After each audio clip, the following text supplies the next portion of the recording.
ဟုတ်ကဲ့ကျွန်တော်နာမည်ကဆိုင်းဆိုင်နော်ပါကျွန်တော်တက်ကတော့20နှစ်ဖြစ်ပါတယ်ကျွန်တော်စာရီကတော့ရှမ်းပြည်နယ်မြောက်ပိုင်းနက်ခံမြို့ဖြစ်ပါတယ်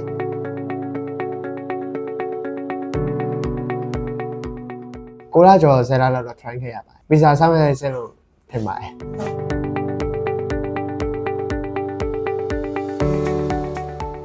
Pokemon National တက်ကို default နဲ့ရှောက်ထားပါတယ်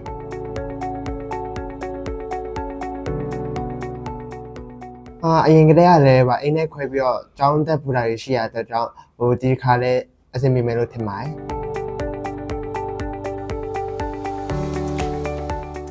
ပါစကားကိုတော့ကျွန်တော်လေ့လာခဲ့2နှစ်ကျော်3နှစ်လောက်တော့ရှိပါပြီဗျ level 4ထိတော့လေ့လာထားပါတယ်ဗျ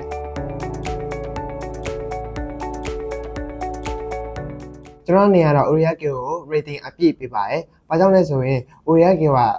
စာပေပိုင်းလည်းကောင်းတယ်လို့မိသမျှလည်းအကုန်ဖြည့်ပေးပါတယ်။လိုတွေတင်းမရှိအောင်လည်းအသေးစိတ်ပြင်ဆင်ပေးရအဲ့အတွက်ကြောင့်ကျွန်တော် rating အပြည့်ပေးပါတယ်။ junior တွေမှာတင်ရစကားကကိုရီးယားစာကိုတေချာလုပ်ပြီးတော့ကိုရီးယားသွားတာပိုကောင်းတယ်လို့ကိုရီးယားစာကိုစူးစမ်းလုပ်ပါလို့မှာချင်ပါတယ်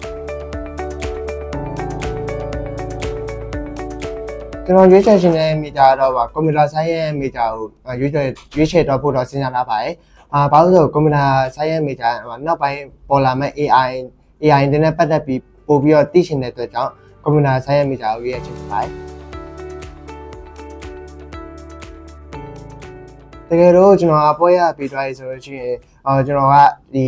AI ကိုရီးယား AI ကုမ္ပဏီတစ်ခုခုမှာအလုပ်ဝင်လုပ်တာဖြစ်ဖြစ်တော့မဟုတ်ကျွန်တော် international ဘိုင်းမှာAI ကုမ္ပဏီတွေမှာဝင်ပြီးအလုပ်လုပ်မယ်လို့စဉ်းစားထားပါတယ်